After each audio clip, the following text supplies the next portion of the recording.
para o Brasil, para o mundo, né? E eu queria te mostrar já uma notícia que está na capa da TASS, que é uma agência russa, que é uma fala do Zelensky, o Zelensky dizendo que ele está com menos entusiasmo para fazer com que seu país faça parte da OTAN. E ele, inclusive, admite a possibilidade de reconhecer a Crimeia, Donetsk e Lugansk. Né? Será que o Zelensky caminha para uma eventual rendição?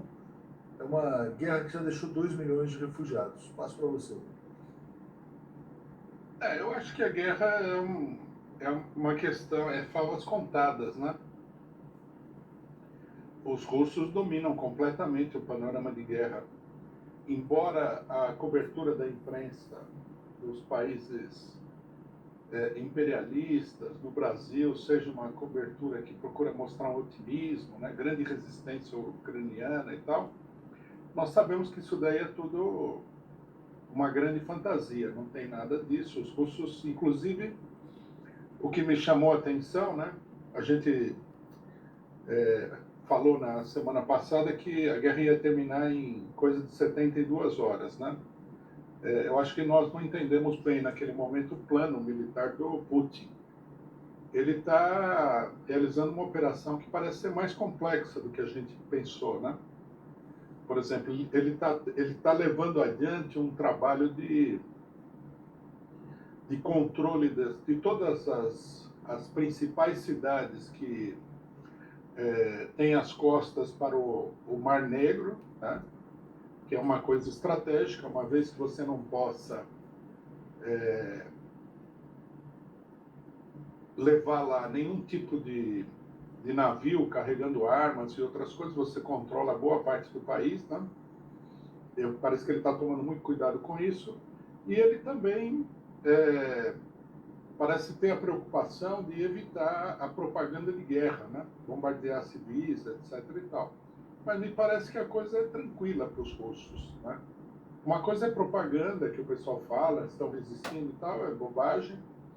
E outra coisa é a realidade. Eu acho que você está certo, né? A fala do Zelensky já é meio que uma capitulação diante da situação, né? Provavelmente ele vai querer,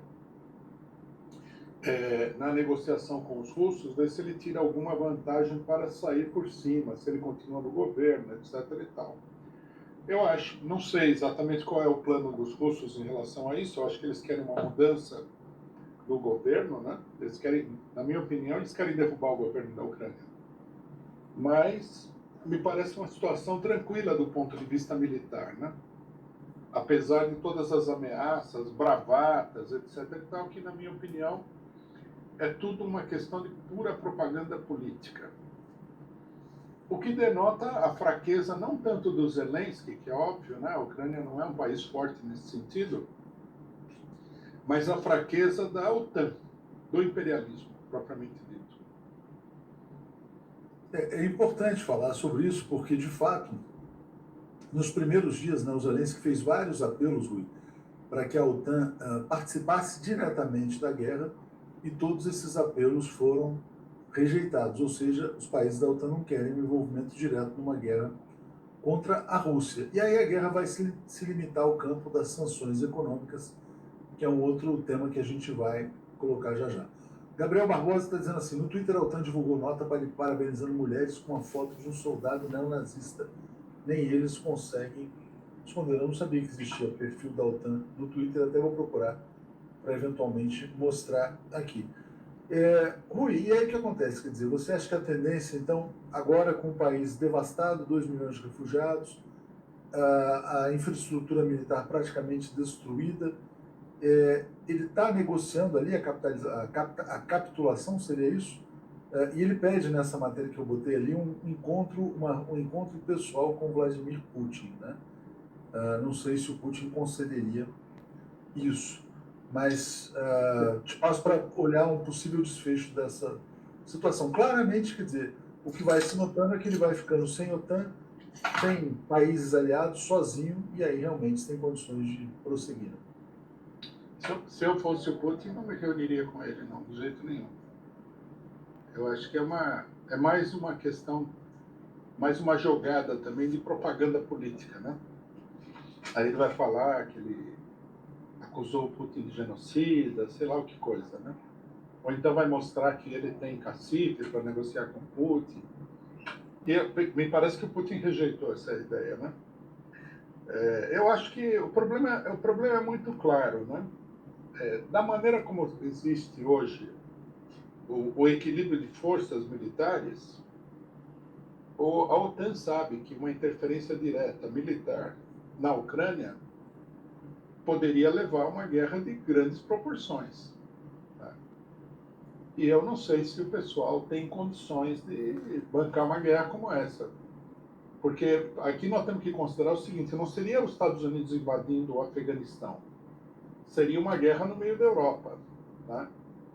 E isso daí afetaria diretamente todos os países europeus.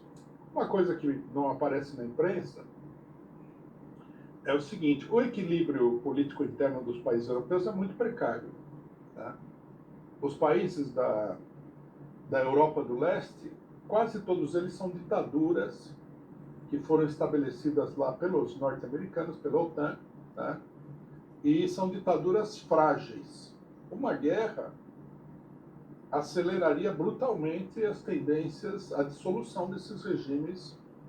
Na Polônia, por exemplo, né? A Polônia é uma ditadura, a gente poderia dizer até de tipo religiosa, dirigida em conjunto com a Igreja Católica. Né? É o país mais dominado lá. A gente conhece a situação da Hungria, que o pessoal faz propaganda contra o Viktor Orbán, mas a Polônia é igual à Hungria. Se a gente pegar cada um dos países, nós vamos ver que a situação é muito frágil. E a situação na Europa Ocidental também é frágil. Você imagina, por exemplo, o Macron, que está aí com 20 e poucos % de aprovação, entrando numa guerra onde houvesse, né, uma agressão contra o território francês, com uma oposição do tamanho que ele tem na figura da extrema-direita francesa, que é contra esse tipo de guerra, que é contra a chamada política que eles falam, né, globalista, né, que é uma Exatamente. política neoliberal. Quer dizer, é muito complicado. Na Alemanha é complicado, na Itália é mais complicado ainda, porque a Itália, nessa altura dos acontecimentos, é difícil até de definir que tipo de governo que a Itália tem, né? Tem um ultra neoliberal como primeiro-ministro e apoiado nos antineoliberais da extrema-direita. Uma coisa muito, muito caótica, né? Então, eu acho que não tem condição de entrar nisso daí. Embora a Rússia tenha problemas, me parece que a coesão social do regime político russo é muito maior. E por que ela é maior? Que é o que O Rui,